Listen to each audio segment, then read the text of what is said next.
আসসালামু আলাইকুম রহমতুল্লাহ বারাকাতুহু। আমি দেখতেছিলাম যে বইটা আসলে আর ম্যাক্সিমাম 2টা সেশন, আজকের সেশন এবং 8টা সেশন ইনশাআল্লাহ শেষ হয়ে যাবে। আগামী শুক্রবার অবশ্য আমি ঢাকায় থাকবো না, ওই দিন আপনারা বসে একটু চিটচ্যাট করেন। না, আগামী শুক্রবার আমি ইনশাআল্লাহ একটু বাইরে থাকবো, ঢাকার বাইরে থাকবো, জাস্ট ফর 2 days। তো ওই দিন হবে না, তারপরে হয়তো 2 সপ্তাহ বড় জোর লাগতে পারে আর কি। ইনশাআল্লাহ তার ভিতরে শেষ হয়ে যাবে, একদম শেষ পর্যায়ে আর কি। আমরা পড়তেছিলাম যে কনক্লুশন 6টা পয়েন্ট পড়ছি, 7 নম্বর পয়েন্ট থেকে ইনশাআল্লাহ এখন পড়বো। সারাটা বই পড়লাম আমরা, বড় একটা বই, শেষ কি 6 নম্বরটা আমরা শেষ করছিলাম গতদিন। 7 নম্বর পয়েন্টটা মানে কনক্লুশনের পয়েন্ট, যেটা extremism has intellectual roots that are exemplified in 2 facets।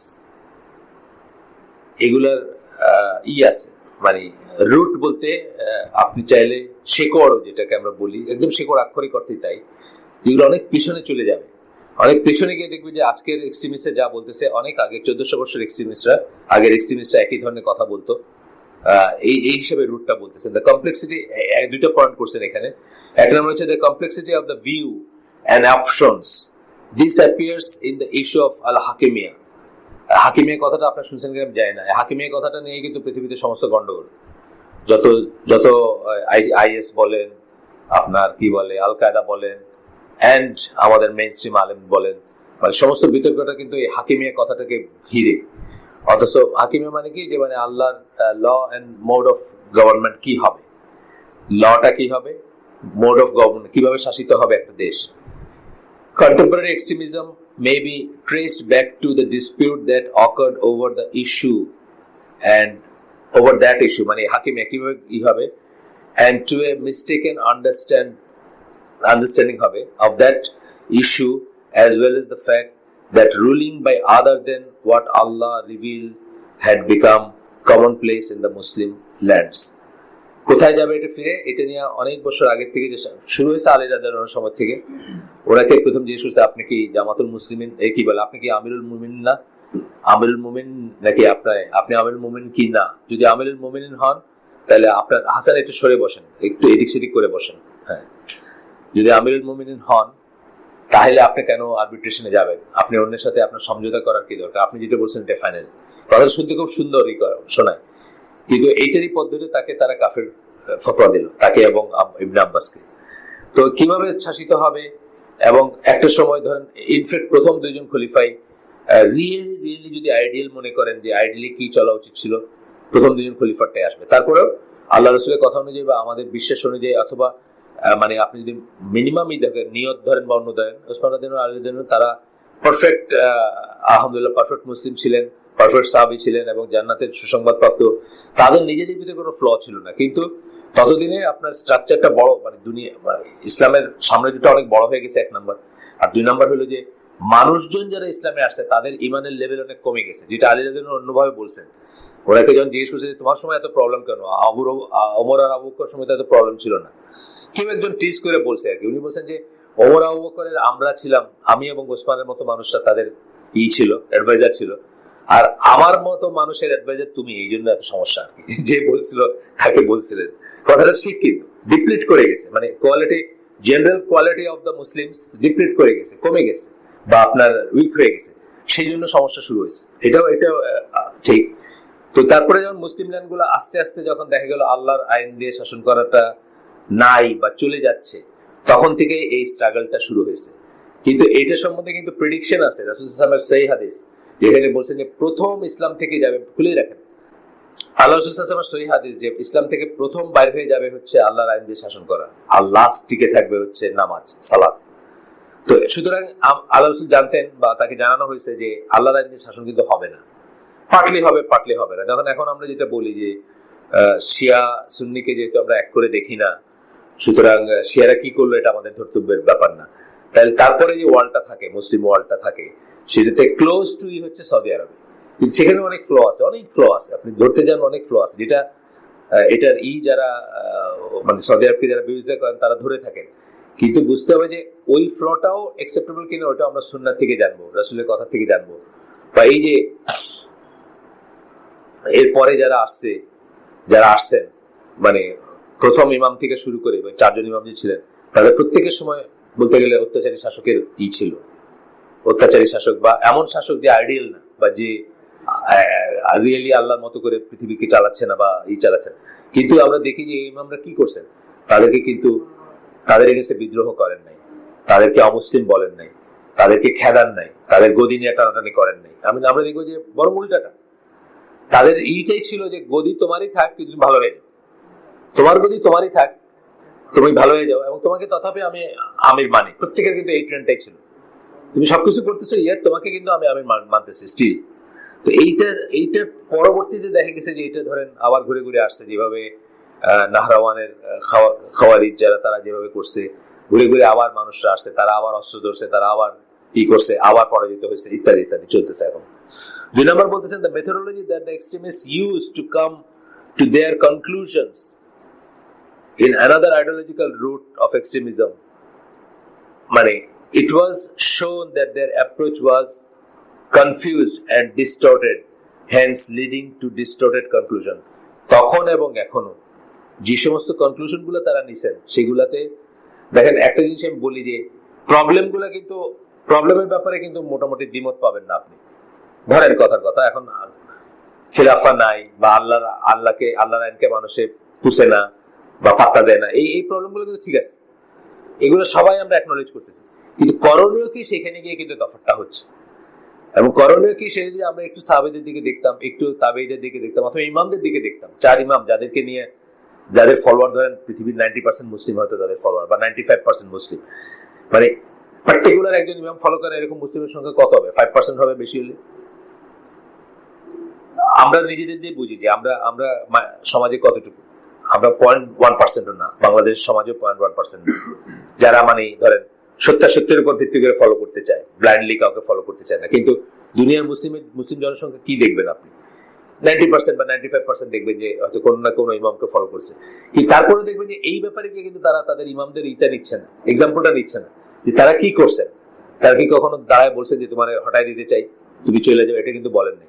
Abdul Jahangir এই কথার বলেই তার ইসলামের নামে জঙ্গিবাদ বইটাতে বলছেন, কিন্তু ওনার বইটা একটু মানে টেঞ্জড বলে না, মানে বিবর্ণ হয়ে গেছে। কেন? উনি ডেমোক্রেসি সম্বন্ধে একটু কথা বলছেন, যে কথাগুলা 100% ঠিক না, যে কথাগুলা ঢালাওভাবে ওইভাবে না বলে একটু খুলে বা একটু এক্সপ্লেন করে বলা দরকার ছিল। হয়তো মানে একটু সিম্পল হয়েছে, ওভার সিম্পলিফাইড হয়ে গেছে। উনি ডেমোক্রেসি এবং মানে কে অলমোস্ট ইসলামিক বলছেন আর কি, ওইখানে এরকম একটা ল্যাঙ্গুয়েজ আছে ওনার কোথাও, আমি পড়ছি বইটা, আমার এক্স্যাক্টলি মনে নাই। তো যেই জন্য এটা ওভার সিম্পলিফাইড হয়ে গেছে, এটাকে আর একটু করলে হয়তো জিনিসটা ঠিক থাকতো। যে ডেমোক্রেসি অ্যাজ এ ইজম যদি আমরা বলি, বা একটা তন্ত্র যদি বলি হিসাবে, তন্ত্রমন্ত্র হিসাবে বলি, গণতন্ত্র যেটা, তাহলে তো এটার সাথে ইসলাম এগ্রি করতে পারে না। কিন্তু ডেমোক্রেসি মানে যদি শুধু এইটুকু বলি যে মানুষের মতামত যাচাই, তাহলে ইসলামের সাথে কোনো সমস্যা নাই। যদি এটাকে একটা না করতাম, ইজম হিসাবে না বলে বলতাম যে জাস্ট মোটামুটি একটা মানুষের মতামত যাচাইয়ের একটা পদ্ধতি, এটাতে আমরা মতামত যাচাই করি, কোনো সমস্যা ছিল না। কিন্তু যখন ইজম হিসাবে আপনি বললেন, ইজম বলতে একটা রিলিজিয়ন হিসেবে বললেন, বা একটা কি বলবো, একটা তন্ত্র যেটাকে আমরা বলি, গণতন্ত্র, সমাজতন্ত্র, সেই হিসাবে যখন বললেন, তখনই সমস্যা হয়ে গেল।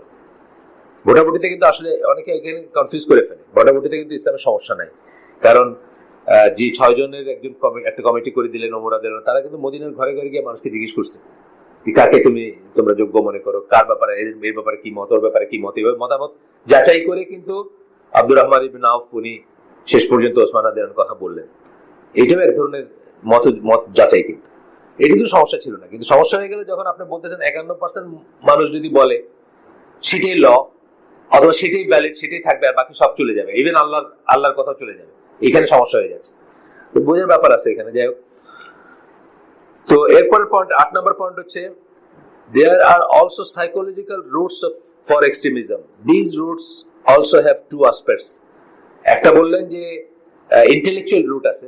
আপনি লিটারেচার গুলো কোত্থেকে নিচ্ছেন, আপনি দেখতেছেন অত শতাব্দীতে আমাকে এরকম কথা বলছেন, আপনি এটা পড়লেন, হ্যাঁ কথা হচ্ছে কি মনে হচ্ছে, and then you follow that. এই হিসাবে রুট আছে। বংশধর হিসেবে আমরা দেখবো রুট নেই। আগের দিনে আমরা বলছি বংশধর হিসেবে কিন্তু আজকে ঢাকার রাস্তায় যে এরকম করতেছে, সে ওই কোন একজন ইসের বংশধর এমন কিন্তু কোনো কথা নাই, আর বংশের জন্য সে করতেছে সেটাও ঠিক না।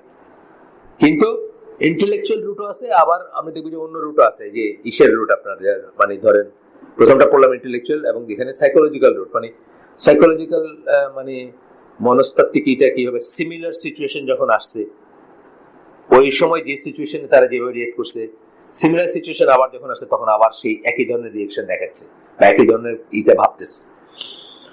তো এখানে বলতেছেন যে রিয়েকশন অকার্ড। প্রথমে বুঝবো যে এক্সট্রিমিজম কিন্তু অলওয়েজ এ রিয়েকশন, অ্যাকশন না। কিন্তু এটা কিন্তু খুব ইম্পর্টেন্ট একটা পয়েন্ট। এবার এটা রাষ্ট্রযন্ত্রদের বোঝা উচিত, যদি তারা রিয়েলি সকল দেশে, সকল মুসলিম দেশের রাষ্ট্রযন্ত্রের বোঝা উচিত, যদি তারা রিয়েলি এক্সট্রিমিজম না চায় তাহলে যে অ্যাকশন করলে ওই রিয়েকশন হবে সেই অ্যাকশনটা করা উচিত না। এবং সেটার একটা হচ্ছে প্রসিকিউশন। আমি আবার দেখলাম সৈয়দ কুতুবের এইটা, উনি কিন্তু একদম জাস্ট সাধারণ মানুষ ছিলেন, সাদামাটা মানুষ ছিলেন, until they pushed him to the edge. তাকে যে অত্যাচার করছে জেলে ঢুকে, and then he started becoming radicalised, যেটাকে আমরা বলি। আনোয়ার আলী কিন্তু সেম। আনোয়ার আলী কি সেপ্টেম্বর 11 এর পরেও ইউএসএ তে থেকে এই এক্সট্রিমিজমের এগেইনস্টে কথা বলছে।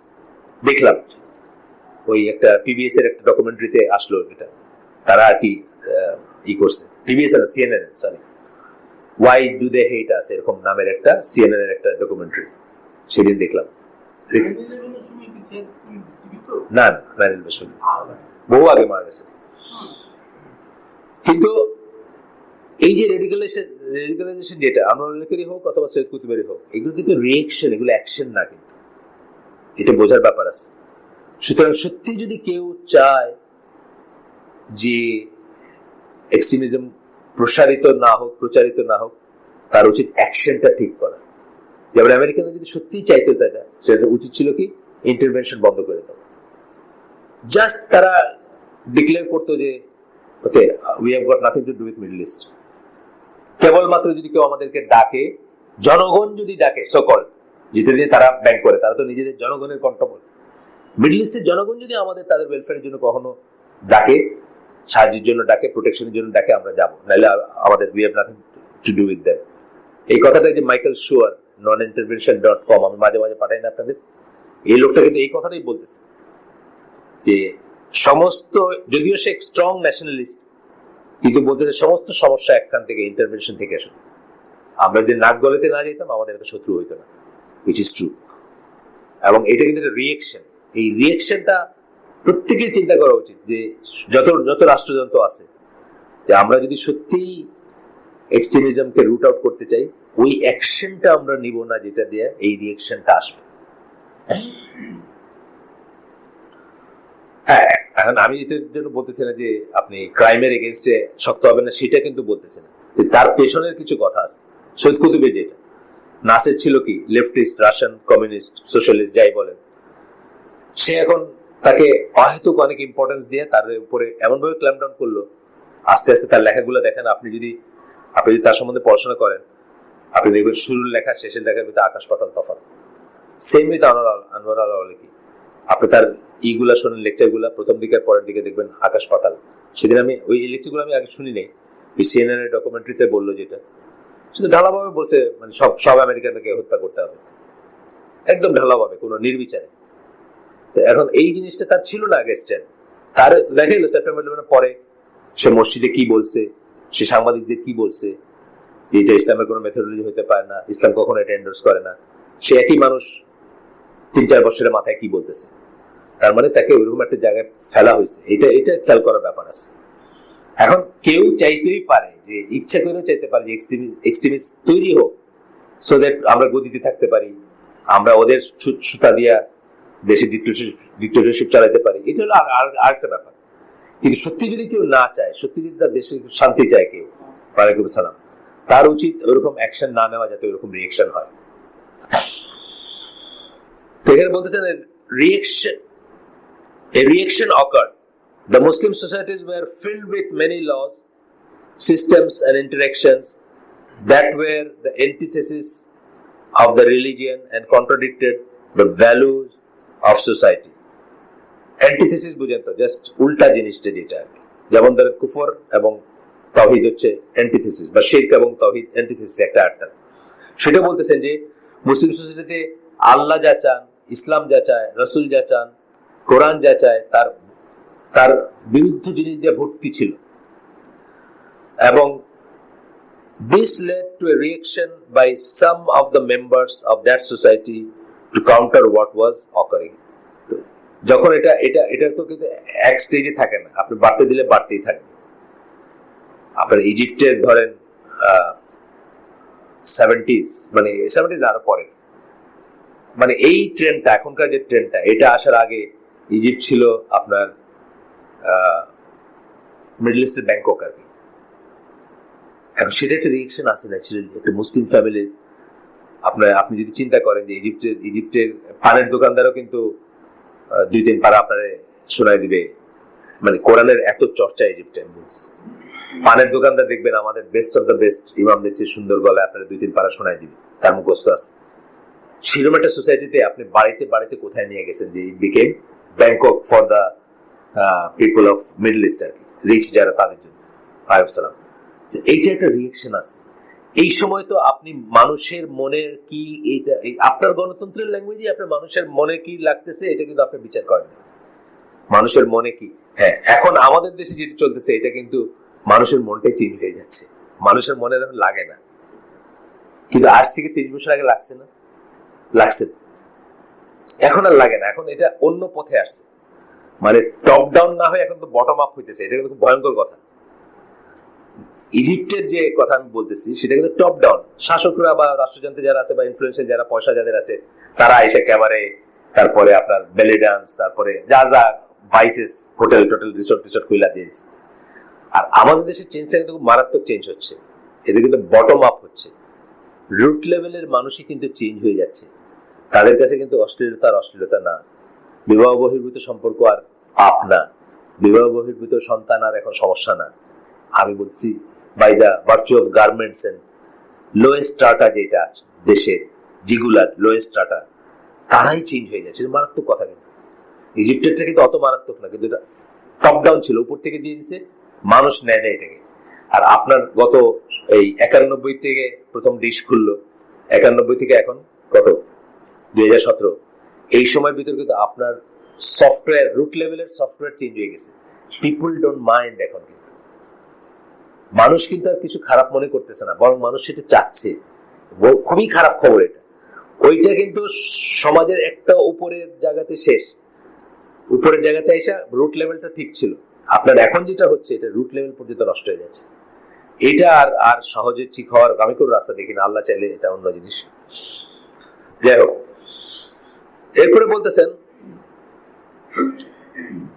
বি, বলতেছেন সাইকোলজিক্যাল রুট, মানে কোন অবস্থাতে রিয়েকশনটা তৈরি হইলো বা এটা বলতে গিয়ে। বি বলতেছেন some also had a psychological makeup that made them conducive to extremism. This includes a lack of knowledge of the Sharia and greatly affected by the deeds that contradict the Sharia that they witness in their societies. দুটো জিনিস বললেন, শরিয়া সম্বন্ধে knowledge কম, রিয়েকশনটা তাই disproportionate. শরিয়া সম্বন্ধে knowledge থাকে কিন্তু রিয়েকশনটা ডিসপ্রপোর্শনেট হইতো না। বুঝছেন তো কথাটা?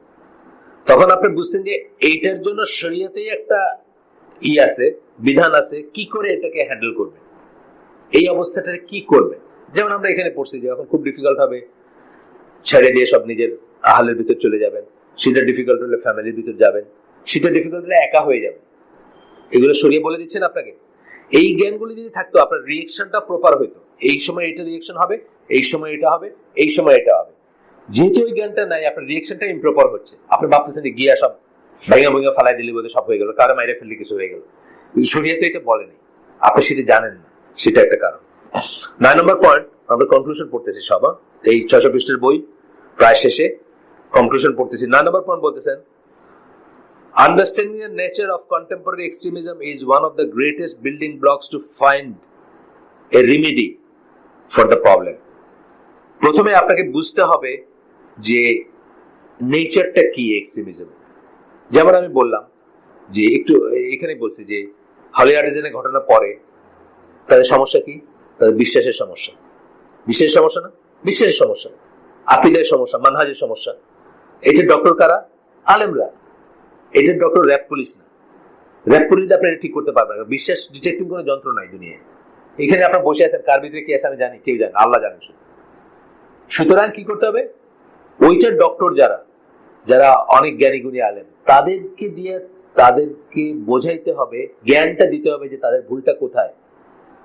কিন্তু আপনি পিঠে পাঠে এটা করতে পারবেন না। এই হিটলারের লেখা দেখলাম, এই জাস্ট মানে ওই পেজগুলোতে আছে।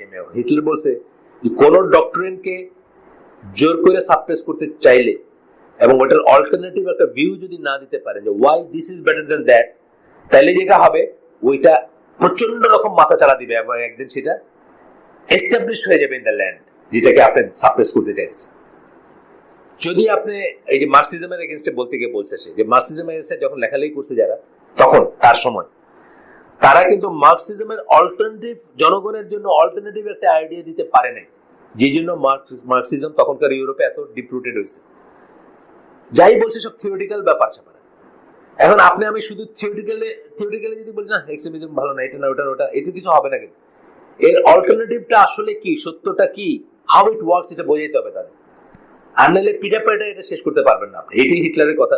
আমি দেখলাম খুব সত্যি কথা বলছি, যদিও সে সেটা নিজে থাকতে পারেনি। সেটাতে সে শেষ পর্যন্ত কি করছে, শেষ পর্যন্ত সে তো সেটাই বল প্রয়োগ করে করতে চাইছে।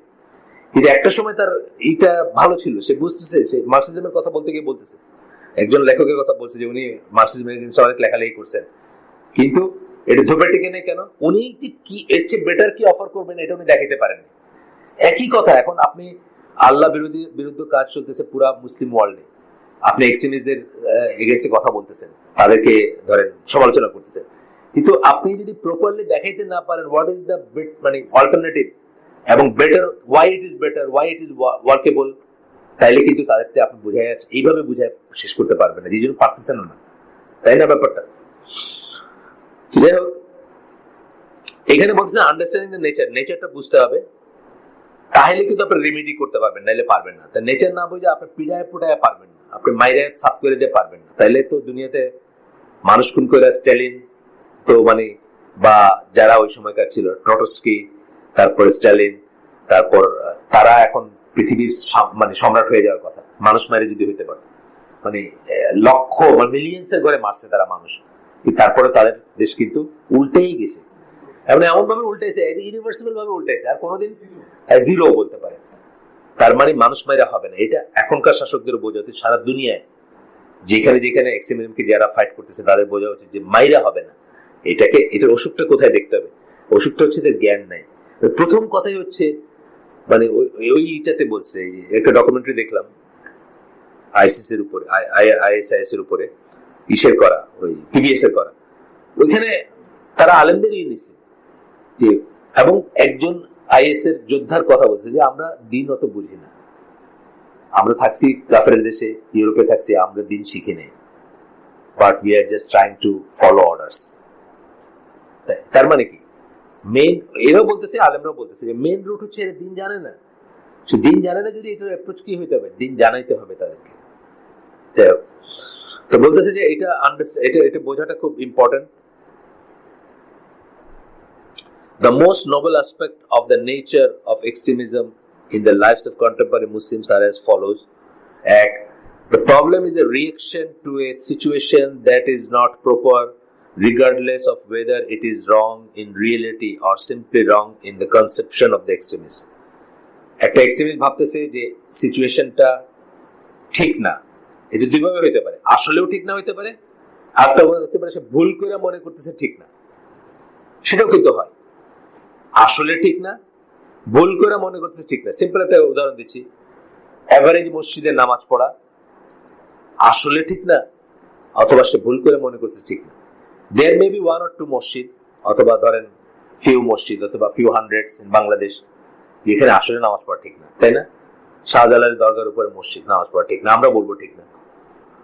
শাহপরানের দরগার উপরে মসজিদ, আমি বলবো ঠিক না, সবাই বলবে ঠিক না, যে যার নলেজ আছে।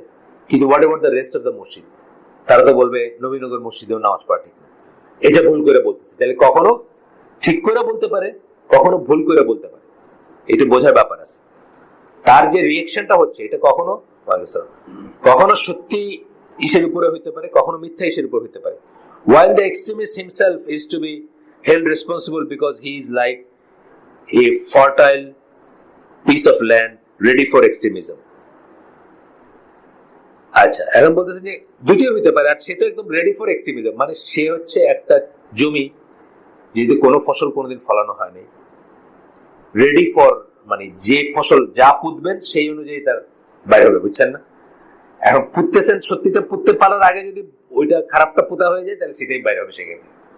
এবং এটা আল্লাহ তাআলা ইয়াং মানুষের নেচারে দিয়ে দিচ্ছেন, তারা তাদের ভিতরে একটা জিনিস এজিটেট করে ফার্স্ট, এটা কিন্তু একটা পজিটিভ জিনিস। যেজন রাসূল সাল্লাল্লাহু আলাইহি ওয়াসাল্লাম অধিকাংশ সাহাবীরা ছিলেন ইয়াং, তারা, আপনি দেখবেন বুড়া মানুষের কিন্তু কথা শোনানো মুশকিল, বুড়া মানুষের দিনের কথা শোনানো মুশকিল। আচ্ছা ঠিক আছে, শুনে না বলবে ঠিক আছে বাপ দাদার আমল থেকে এরকম করতেছে, আমাদের আর জীবন কয়দিন আছে, চলে যাক, এটাও কনক্লুশন। কিন্তু আপনি যত হালাকা করছেন, বুড়া মানুষ কয়টা চেঞ্জ হচ্ছে আপনি দেখেন, কিন্তু ইয়াং মানুষ দেখবেন 2-3টা হালাকার পরে বুকে হাত রেখে নামাজ পড়তেছে বা জড়া লাগাইছে বাড়ি গিয়ে। এইটা যেমন একটা পজিটিভ জিনিস, at the same time unfortunately it is also the negative thing. এই জন্য পর্নোগ্রাফি বলেন, কমিউনিজম বলেন, সোশ্যালিজম বলেন, অথবা আইএস বলেন, এইগুলার ফার্টাইল গ্রাউন্ড হচ্ছে আনফরচুনেটলি ইয়াং মানুষই। এই জন্য খাওয়ারিজদের 53টা ইসের ভিতরে 1 নম্বর 2 নম্বরে আসছে, 1 নম্বর বা 2 নম্বর বা 3 নম্বরে আসছে যে দে আর ইয়াং। খাওয়ারিজ কারা হবে, মানে সমষ্টিটা কারা হবে, দে আর ইয়াং। আপনি নিজে বুঝেন না, আপনি দিয়ে বুঝেন যে আপনার যে লেকচারটা 5 বছর আগে খুব ভালো লাগতো, এখন হয়তো একটু কম ভালো লাগতেছে, জোসটা একটু কমে আসছে আপনার, মানে আগে এটা স্বাভাবিক। এই ইয়াংদের এই এনার্জিটা হার্নেস করাটা অত্যন্ত দরকার, এটাকে চ্যানেলাইজ করাটা। আমি আসলে অনেক সময় ওই নদীর ফ্লোর সাথে তুলনা করি, যে নদীর ফ্লো আপনি যেটা বাদ দিয়ে দেন তাহলে স্টেল ওয়াটার হয়ে যাবে, এটা আনক্লিন স্টেল ওয়াটার হবে, আনক্লিন হবে, অপরিচ্ছন্ন এবং মানে গন্ধযুক্ত পানি হবে, এবং সে অন্য পথ খুঁজবে, চোরা পথ খুঁজবে যাওয়ার জন্য। এটার ফ্লোটাকে সুন্দর রাখাটা আলেমদের দায়িত্ব, প্রাথমিকভাবে আলেমদের দায়িত্ব, তারপর শাসকদের দায়িত্ব, যে এই এনার্জিটা সুপথে যাবে, সুপথে যাবে। কিন্তু অধিকাংশ শাসক দেখবেন, দুনিয়ার শাসকরা কি চায়, যে এটা কুপথে যাক কিন্তু আমার কাছে প্রধানত থাকুক, টেম থাকুক। আমি সিনেমা দেখাই, আমি নাটক দেখাই, আমি পর্নোগ্রাফি দেখাই, আমি খেলা অ্যারেঞ্জ করি, একটার পর একটা টুর্নামেন্ট। ইয়াং এর কোনো সময় নেই দুনিয়া নিয়ে চিন্তা করবে। কিন্তু এটা একটা খারাপ পথ, এটা ভালো পথে হইতে পারতো না, যে আমি তাদেরকে পড়াশোনার ব্যবস্থা করে দিই, আমি তাদেরকে এক্সপেরিমেন্টের ব্যবস্থা করে দিই, আমি তাদেরকে কাজের ব্যবস্থা করে দিই, মানে উল্টা সাইডটা, নদীর স্বাভাবিক ফ্লো যেটা, আমি তাড়াতাড়ি বিয়ে করার ব্যবস্থা করে দিই, বুঝছেন না, তাড়াতাড়ি সংসার করুক তারা, ইত্যাদি ইত্যাদি করতে পারতো। আইডিয়ালি আমি বলতেছি উল্টাটা করতে পারতো। কিছুটা হলে সৌদি আরব করে, যেমন সৌদি আরবের ইকো ওয়েলফেয়ার জানেন তো, এডুকেশন সিস্টেমটা, মানে যে কোনো ছাত্র পড়লে পয়সা পায়, মানে এটাকে বানানো হয়েছে। তারপরে পোলাপান পাওয়া যায় না পড়ার জন্য, সেটা অন্য কথা, কিন্তু পড়লেই পয়সা, পড়লেই পয়সা, পড়লেই গাড়ির লোন, মানে দূরে যাবে অনেকে, যে আমার তো দূরে, বাড়ি দূরে, গাড়ি ঠিক আছে, পানির চেয়ে তো সস্তা পেট্রোল, এটা তো জানেনি, 45 হালালা আপনার অক্টেন, আর পানি হলো 1 লিটার হলো 1 রিয়াল, মানে অর্ধেক পানির দামের অর্ধেক দাম আর কি তেলের দাম। চেষ্টা করতেছে, তার বিয়ে শাদী তো কোনো ব্যাপারই না, মানে বিয়ের ওয়েলফেয়ার এত বিয়ে বা ঘর করবেন, বাসা বানাবেন, এগুলো আছে। এগুলো ছিল ওয়ে টু হার্নেস বা চ্যানেলাইজ, মানে ইউথ যেটাকে বলি আমরা, তারুণ্য বা যৌবনের আপনি সেখানে দিতেছেন সব উল্টা জিনিসগুলো, ফেন্সিডিল, কথার কথা, মানে আপনি দিতেছেন, মানে আপনার সমাজ দিতেছে, বা একটা পলিসির পার্ট কিনা আমি জানি না, না হইলেও তো এফেক্টিভলি তাই হচ্ছে। ইয়াবা, ফেন্সিডিল, 40 চ্যানেলের ডিশ, পর্নোগ্রাফির যত্র, কে জানি বলছিল, তার না হালিম বলছিল। এরপরে আসলে কি আন্দোলন হয়েছে নাকি, এটা বন্ধের এগেইনস্টে নাকি আন্দোলন হয়েছে না? পর্নোগ্রাফি বন্ধ করবে বলুন না, তার না হালিম এটার এগেইনস্টে মানুষ আন্দোলন করছে, প্রেস ক্লাবের সামনে নাকি দাঁড়াইছে, কি শুনলাম, আমি জানি না এটা জোক না, আন্দোলন হয়েছে না, পর্নোগ্রাফির পক্ষে আন্দোলন হচ্ছে 90% মুসলমানের দেশে। অথচ এইটাই বলতেছি যে ইয়াং মানুষের এনার্জিটাকে স্টিল ওয়াটার, নর্দমায় যেতে না গিয়ে এটা উচিত ছিল সমুদ্রে যাওয়ার ব্যবস্থা করে দেওয়া, যেটা ক্লিন এবং ন্যাচারাল, যেটা সেটা করে দেওয়া। তারপরে বলতেছেন, from a time aspect the problem can be studied from 2 perspective. Time থেকে যদি ধরেন, the individual perspective in general, this is the temporary state that ends up in either following the Sunnah or taking moderate approach or in heresies and harshness. বলতেছেন যে individual লেভেলে আমরা কিন্তু হয়তো সবাই একটা ফেজের ভিতরে যাই। আমি তো বলছি জাসদপন্থী ছাত্রলীগে ঢাকা কলেজে যখন ছিলাম আমি ওটার সাপোর্টার কর্মী ছিলাম। এটা হচ্ছে একটা ফেজ, এটা কয়দিন পরে ক্লিয়ার হয়ে যাবে, একটু জ্ঞান একটু এসে ক্লিয়ার হয়ে যাবে। কিন্তু কেউ তো এখনো জাসদ করতেছে, আমার জেনারেশন করতেছে না। সে ওইটারে এমন ভাবে নিচ্ছে যে ওইটার থেকে সে জীবন চালাচ্ছে, ওইটার এইগুলাকে এখনো থেকে মাথায় ধরে রাখছে।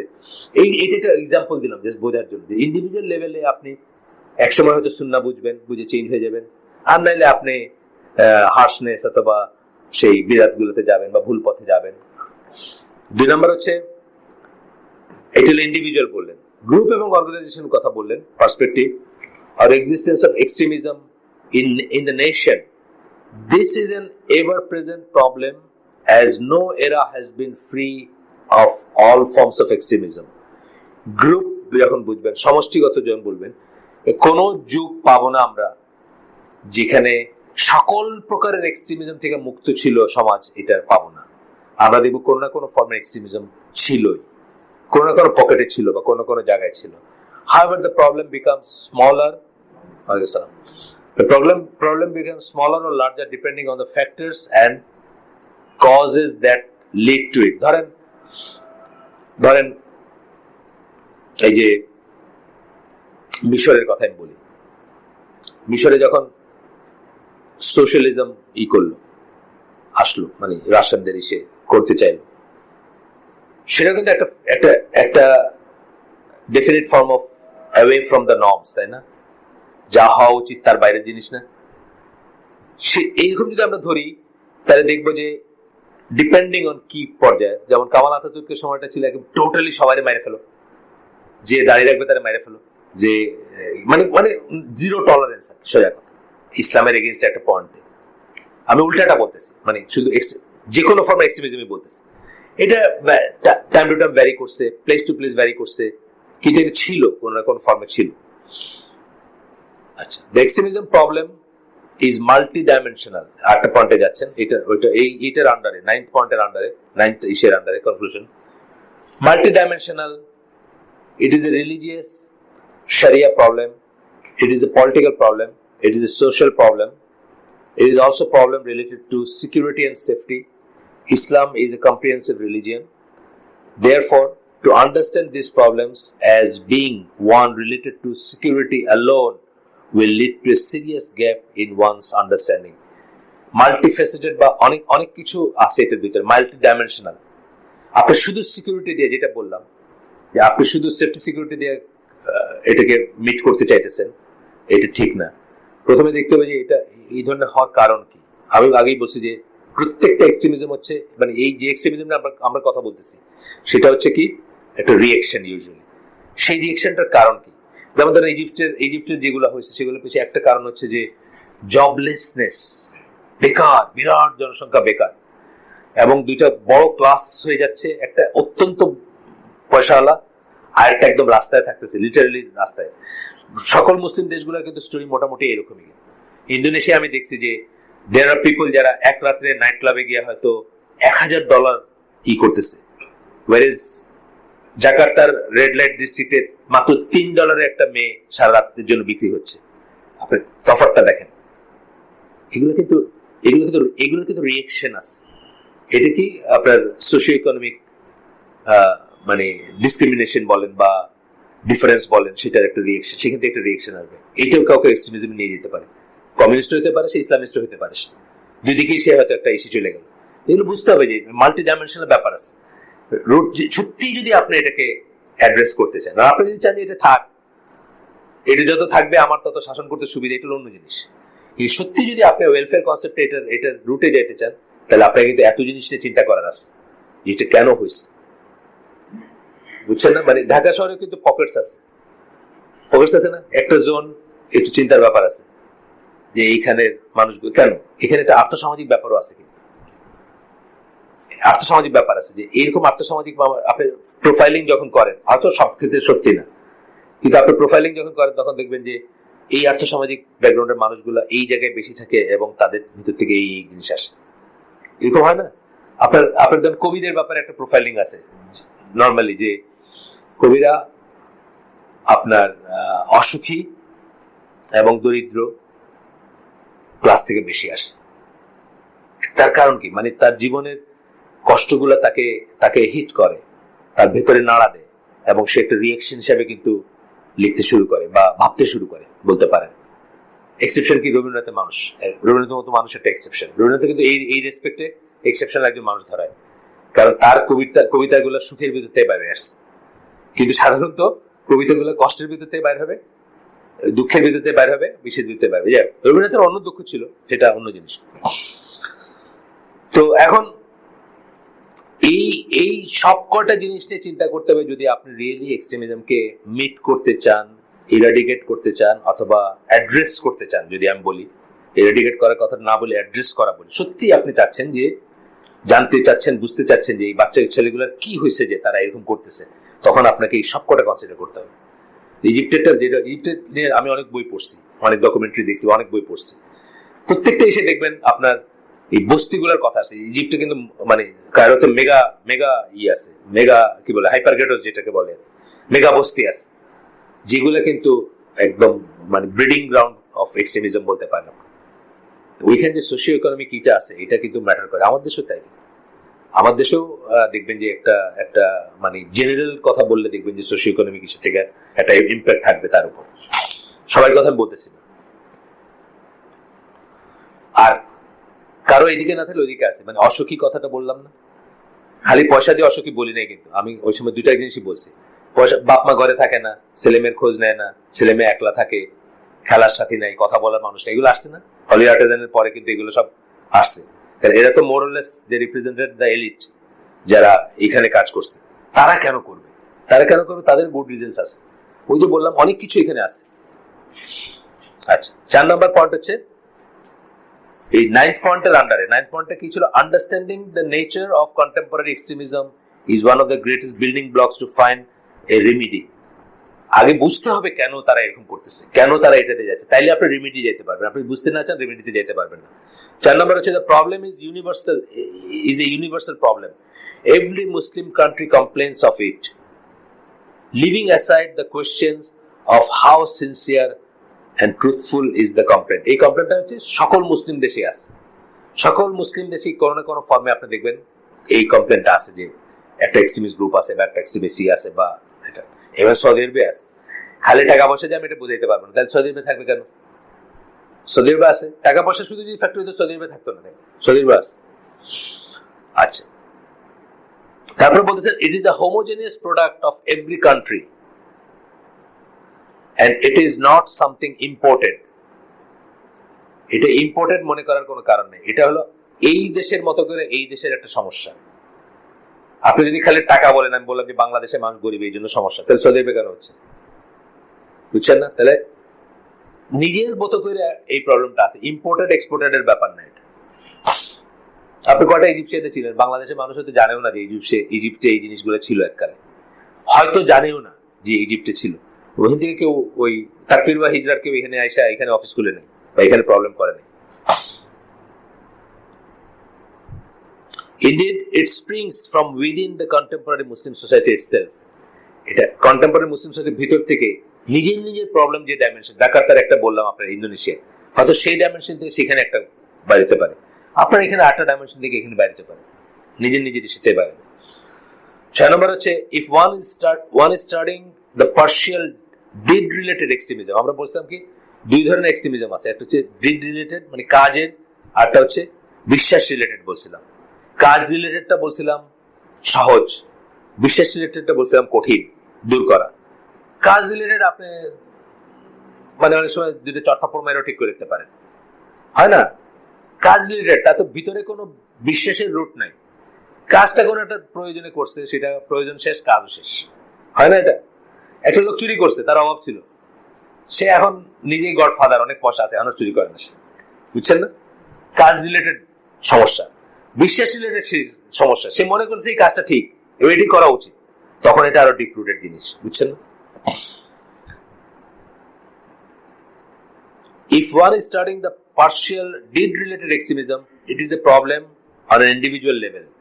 এটা ইন্ডিভিজুয়াল লেভেলের প্রবলেম। এটা তারে আপনি একটা ট্রিটমেন্ট দিলে হয়ে যেতে পারে, বা একটা ভালো কিছু করলেন, অভাব মিটাই দিলেন, তার অভাবে যদি চুরি করছে পয়সা দিয়ে দিলেন, ব্যবসা খুলে দিলেন, আর করবে না সে চুরি, হইতে পারে।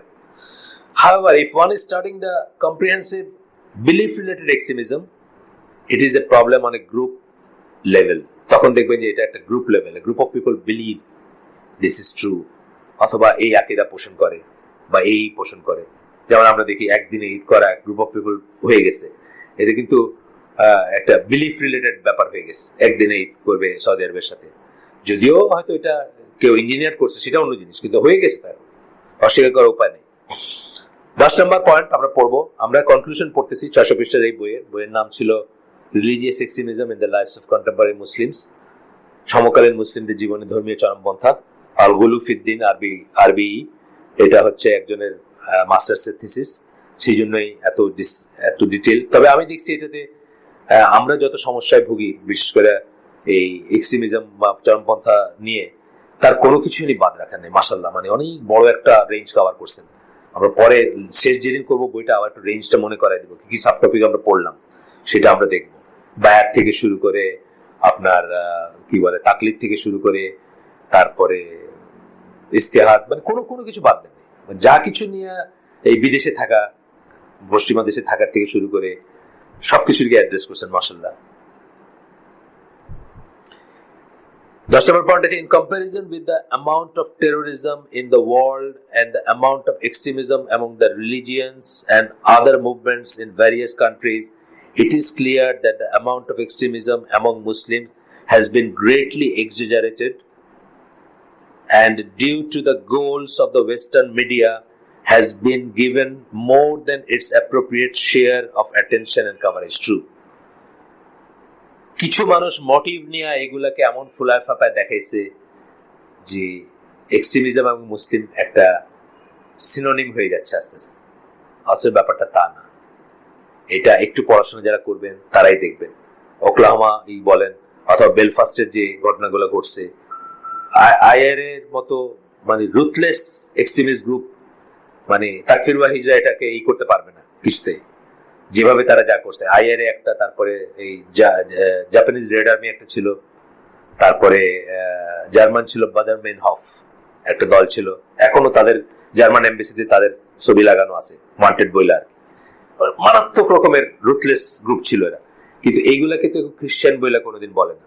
এগুলোর সাথে খ্রিস্টানদেরকে আইডেন্টিফাই করে না কেউ বলে না যে খ্রিস্টান এক্সট্রিমিস্ট দল, বলে না। কিন্তু মুসলিমদেরকে এক্সাজারেট করে উইথ মানে অভিষ্ট লক্ষ্য নিয়ে বা কিংবা দুরভিসন্ধিমূলক করে করছে। কিন্তু যেহেতু মিডিয়াগুলো তার হাতে, তারা সাকসেসফুল হয়েছে, অথবা অন্তত লাইট মাইন্ডেড মানুষের ভিতরে সাকসেসফুল হয়েছে। যারা একটু পড়াশোনা করে, যাদের ডেপথ আছে, তারা এটা খায় না। আপনি দেখবেন আমেরিকাতে এটা প্রোটেস্ট করে মানুষে, তারা এটা খায় না। কিন্তু আবার আমাদের ভিতরে দেখবেন অস্বীকার করার একটা প্রবণতা আছে, না এটা করা উচিত না, যেটা সত্য সেটা স্বীকার করা উচিত। আমরা দেখবেন তাদের কাছে অ্যাপোলজিটিক হয়ে, মানে না আমাদের এটা শান্তির ধর্ম, এটাতে মানে ছাড় পোকা মারাও নিষেধ, এরকম একটা ভাব মানে দেখাইতে চায়, সেটাও ঠিক না। যেটা সত্যি সেটা বলবো আমরা তো এই লেখাটা মুসলমানের লেখা এবং সেপ্টেম্বর 11-এর আগের লেখা। আমরা নিজেরা অ্যাকনোলেজ করি যে আমাদের সোসাইটিতে ডেভিয়েন্টস আছে, এক্সট্রিমিস্ট আছে, এক্সট্রিমিজম 1400 বছর ধরে আছে, এটা পড়লাম মাত্র। কিন্তু তাই বলে তোমরা যেটা বলছো এটা ঠিক না, এই কথাটা আর কি। 11 নম্বর পয়েন্ট কটা পাচ্ছেন সময়? কত? 37। 45 পর্যন্ত এমনি যাই ইনশাল্লাহ। মানে প্রথম আজান পড়ার আগে শেষ করতে চাই, আজানের পরে এটা যদি বাই না, এটা বেচা কেনা না, তারপরে ওইটা আজানের পরে যাওয়া উচিত। সেই জন্য আজানের বেশ আগে শেষ করতে চাই আমি, so that you are ready to go যেখানে যাইতে চান। পরে 12টা ইজ গুড, 5 মিনিট এদিক সেদিক সমস্যা নেই। 11 নম্বর পয়েন্ট হচ্ছে review of the statement of contemporary scholars concerning extremism finds that their views are based on Sharia texts. A review of the statements of contemporary scholars concerning extremism নিয়ে contemporary scholar যারা, তারা যখন statement দেন, finds that their are based on sharia text. তারা তাদের ভিউগুলা, তাদের মতামতগুলা শরিয়া টেক্সটের উপরে নির্ভর করে করা। স্কলার বলতে আমরা কাদের বুঝি? ন্যাচারালি আমরা ওই মাকদিসিকে বোঝাইতেছি, আমরা বোঝাইতেছি মেইন স্ট্রিম স্কলার, যাদেরকে আমরা সবসময় মেইন স্ট্রিম বুঝে আসছি। এখন না, 100 বছর আগেও যাদেরকে মেইন স্ট্রিম বুঝছি, তাদের ধারাবাহিকতা যে স্কলার আছে তাদেরকে আমরা স্কলার বলতেছি। যে আমাদের এখানে যারা স্কলার আছেন, যারা আমাদের যে 4 জন আমাদের এখানে আসেন, তাদের ভিউটা দেখেন শরিয়া বেসড, সম্বন্ধে যে ভিউটা তাদের, এক্সট্রিমিজম সম্বন্ধে। আবার সৌদি আরবে যারা আছেন তাদেরটাও দেখবেন যে শরিয়া বেসড ভিউটা তাদের। However, they make some mistakes when it comes to the practical application of those texts. দেখা যাবে যে অনেক সময় প্র্যাকটিক্যাল অ্যাপ্লিকেশনে গিয়ে তারা কোথাও ভুল করতেছেন বা ভুল করতে পারেন। একটা জিনিস আমি উদাহরণ দিই, যেমন ধরেন অনেক সময় আমাদের স্কলারদের দুনিয়া সম্বন্ধে জ্ঞানটা একটু, দুনিয়ার খারাপ জিনিস, দুনিয়া না, আমি ওটা একটু কারেক্ট করে বলি, দুনিয়ার খারাপ জিনিস সম্বন্ধে ভালো মানুষদের জ্ঞান কম থাকবে, সেইটা কখনো একটা প্রবলেম তৈরি করতে পারে। কদিন আগে যে আপনার যে গ্রুপে একটা মেল আসছিল না, যে ওই খাওয়ার জিনিস নিয়ে, আপনি দেখছেন ইসলামের ফতোয়াটা কিন্তু খুব সিম্পলিফাইড ফতোয়া। তার কারণ এত সমস্যা যে আছে এটাও পসিবলি ওরা জানেন না। Almost everything which comes from West, এটা যে হারাম হওয়ার পসিবিলিটি খাওয়ার জিনিস, 60 to 90% এটা হয়তো ওনারা জানেন না। ওনারা তো চিন্তা করছে একটা চকলেটের ভিতরে what is there in chocolate, বিস্কুটের ভিতরে সমস্যা কি? বিস্কুট তো বিস্কুট, হ্যাঁ, কিন্তু 90% যে এবং কান্ট্রি টু কান্ট্রি যেটা ভ্যারি করে, এটা নিয়ে তো তারা ওয়াকিবহাল না, যেটাকে আমি বলি। সুতরাং এখানে তাদেরকে কনসিয়াস করার, একই কথা এক্সট্রিমিজমের ব্যাপারে তাই আসবে। আমি এটা অন্য একটা জিনিস যে আপনাদের বোঝাইলাম, যে শরিয়া সম্বন্ধে তার জ্ঞান আছে, কিন্তু অ্যাপ্লিকেশনে গিয়ে তারা কি করতেছেন, একটা আমেরিকান জিনিসকে একটা সৌদি আরবের জিনিসের মতো মনে করতেছেন। ব্যাপারটা তো তা না, ব্যাপারটা যেমন Italian, country to country vary করে। ইটালিয়ান যেমন ধরেন বিস্কিট, কথা বিস্কিটটাকে আমরা নেই, আমরা রাফ কথা বলতেছি আর কি। ইউকেতে ধরেন হয়তো 80% বিস্কুট হালাল হবে, বা 90% হয়তো ইউকেতে, বিকজ এখানে লার্জ মুসলিম পপুলেশন আছে এবং দে আর ভেরি ভোকাল, যারা আছে, যারা পাওয়ারফুলও আছে, তারা এমপি হয়ে গেছে না এখানে। ইটালিতে হয়তো 90% বিস্কুটের ভিতরে লাট থাকবে বা হারাম জিনিস থাকবে। আমি ইটালি গেছি, আমি ওখানে কিছু খাইতে পারিনি, বাজার থেকে কিনে কিছু খাইতে পারিনি। আমেরিকাতে হয়তো 50% থাকবে, কিন্তু আমেরিকাটা 50% সেটা মুসলমান থাকার জন্য না, আবার ইসের জন্য, এমনিতেই 50% ধরে। এই যে জিনিসটা, এটা শরিয়া জানলেও এটা জানার ব্যাপার আছে, এটা একটা স্ট্যাটিস্টিক্যাল জিনিস, কিন্তু কোন দেশে কি চলতেছে কোথায়, এখানে হয়তো কোনো স্কলার ভুল করতেও পারেন। বাট শরিয়া এবং ফিকের ভিতরে আমরা একটা তফাৎ করি সবসময়। শরিয়া হচ্ছে যে প্রিন্সিপাল গুলা, মেইন মূলনীতি গুলা, ফিক হচ্ছে এই পার্টিকুলার ফোনের বেলায় কোনটা অ্যাপ্লাইড হবে, এটা ফিক, বুঝছেন না? জেনারেল হচ্ছে ফোন ব্যবহার করা হালাল, এই পার্টিকুলার ফোনে চাইলেই ইউটিউব দেখা যায়, এখন নতুন করে চিন্তা করার ব্যাপার আছে, এটাকে হালাল বলবেন কি বলবেন, বুঝছেন না? শরিয়া সেম, ফিকটা চেঞ্জ হতে পারে।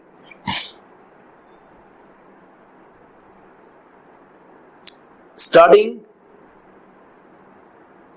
12 নম্বর পয়েন্ট, কনক্লুশনের 12 নম্বর point, studying and analyzing the research done by secularists on extremism shows that their conception springs from their secularist belief.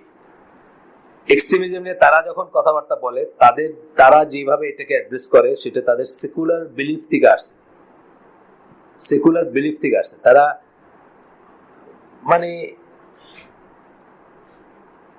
আমি একটা ইন্টারভিউ শুনতেছিলাম সেপ্টেম্বরের পরে, বছরখানেক পরে, লস এঞ্জেলস এলাকার কোন একজন ইমাম, কালো একজন ইমাম, কোন ব্ল্যাক কমিউনিটিকে রিপ্রেজেন্ট করে ইমাম, ভুলে গেছি কোন এলাকার, নিউ ইয়র্ক, নিউ জার্সি হতে পারে, এবং আনোয়ার আওলাকি, রেডিওতে হচ্ছে ইন্টারভিউটা, এবং শ্রোতার আওয়াজ, সম্ভবত এনপিআর এর, ওই যে ন্যাশনাল পাবলিক রেডিও, যেটা ওদের ওই পাশে শ্রোতা আওয়াজ। তখন ওই শ্রোতা বারবার বলতেছেন ফান্ডামেন্টালিস্ট, এক্সট্রিমিস্ট কথাটা বলতেছেন।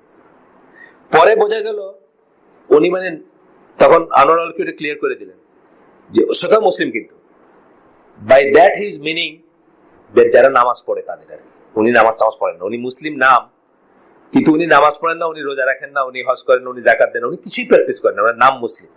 তো উনি নিজেকে বলতেছেন নর্মাল মুসলিম, আর যারা এটা করে সবাই বলতেছেন এক্সট্রিমিস্ট মুসলিম বা ফান্ডামেন্টালিস্ট বলতেছেন।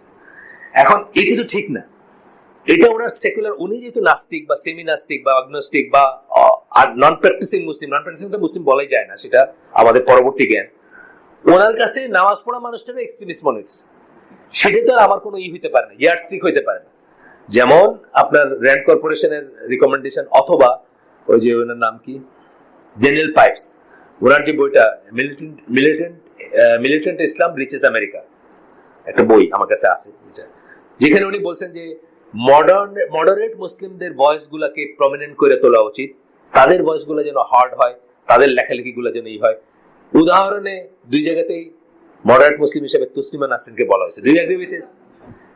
তসলিমা নাসরিন হচ্ছেন মুসলিমদের মডারেট, মানে এভারেজ মুসলিমের আর কি ওনারা বলতে চাচ্ছেন, হুইচ ইজ রং। এই কথাটাই বলতেছেন যে যখন সেকুলারিস্টরা এক্সট্রিমিজম নিয়ে লেখেন বা কথা বলেন বা রিসার্চ করেন, তখন দেখা যায় যে তাদের ভিউ গুলাই এখানে চলে আসে।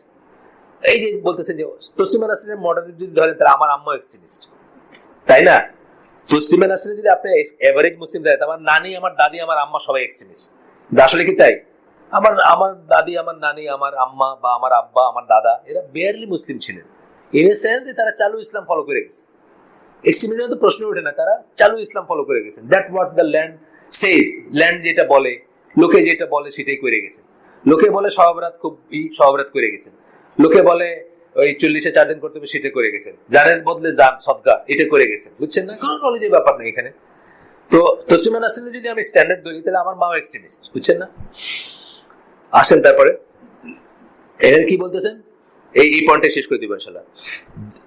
They view every request to apply the law of Allah, every call to the comprehensiveness of Islam and its application to every aspect of life as a type of extremism and radicalism. তাদের কাছে সবই extremism. আমি যে শুদ্ধভাবে নামাজ পড়তে বলতেছি, এটা এক্সট্রিমিজম। আমি আমার মেয়েরে পর্দা করতে বলতেছি, এটা এক্সট্রিমিজম। মানে অল ফরজেস, যেটা ফরজ, যেটা আপনি ফরজের পরেরটা যেটা জাস্ট বেসিক 5টা পিলারের যেটা, এইটাও তাদের কাছে এক্সট্রিমিজম, বুঝছেন না? আমি একটা ইয়াং ছেলেটা বলতেছি বিয়ে করে, এটা এক্সট্রিমিজম। এখন বিয়ে করার কি হয়েছে? আছে না? তাই তো, এখনই বিয়ে করার কি আছে? ওই যে আমাদের মাদ্রাসা প্রতিষ্ঠাতা সিলেটের, উনি পারমিশন নেবেন, 18 বছরের ছেলেকে বিয়ে দিবেন উনি বলতেছে ওনার ওয়াইফ আর আমি, এছাড়া দুনিয়ার সবাই অপোজ করছে ওনাকে, সব দিনই বাইরে সবাই অপোজ করছে। ওনার ওয়াইফ বুঝছে আর আমি বুঝি যে এটা কেন বলতেছেন। 18 বছর একটা ইয়াং ছেলে, টেলিভিশন নাই, সিনেমা নাই, গান নাই, নাটক নাই, নাচ নাই, গার্লফ্রেন্ড নাই, কি আছে তার? তাহলে তাকে ওই যে বললাম, তারুণ্যকে চ্যানেলাইজ করে দিতে হবে, তার যে ন্যাচারাল ফ্লো হয়, সেটার ফ্লো যেন হয় তার ন্যাচারাল। তো বলতেছেন যে তাদের কাছে যে কোনো আল্লাহর একদম বেসিক জিনিসগুলোর প্রতি ডাকাটাও তাদের কাছে এক্সট্রিমিজম। সুতরাং এটাও বোঝার ব্যাপার আছে আমাদের। আমরা যখন এক্সট্রিমিজম নিয়ে পড়াশোনা করব বা কথা বলবো, তখন আমরা মনে রাখবো যে সেকুলারিস্টদের এটাকে আমরা যেন ওইটা যেন আমরা মানে জাস্ট রিপিট না করি আর কি, প্যারোটিং যেটাকে বলে, তারা যেটা বলছে ওইটা যেন না বলি। সুবহানাকাল্লাহুম্মা বিহামদিকা আশহাদু আল্লা ইলাহা ইল্লা আনতা আস্তাগফিরুকা ওয়া আতুবু ইলাইক। আমরা যেটুকু শিখলাম, যে যা শুনলাম, তার ভিতরে ভালো কিছু শুনে থাকি, সমস্ত প্রশংসা আল্লাহর, আর খারাপ কিছু শুনে থাকলে সমস্ত ব্যর্থতা আমার এবং শয়তানের। এখান থেকে আমরা যেন কিছু নিয়ে যাই বাসায়, কিছু যেন জীবনে উপকারে আসে, সেরকম সবটুকুই যেন এখানে রেখে থুয়ে না যায় আর কি। সবসময় আমি বলি এটা। আসসালামু আলাইকুম ওয়া রাহমাতুল্লাহি ওয়া বারাকাতুহু।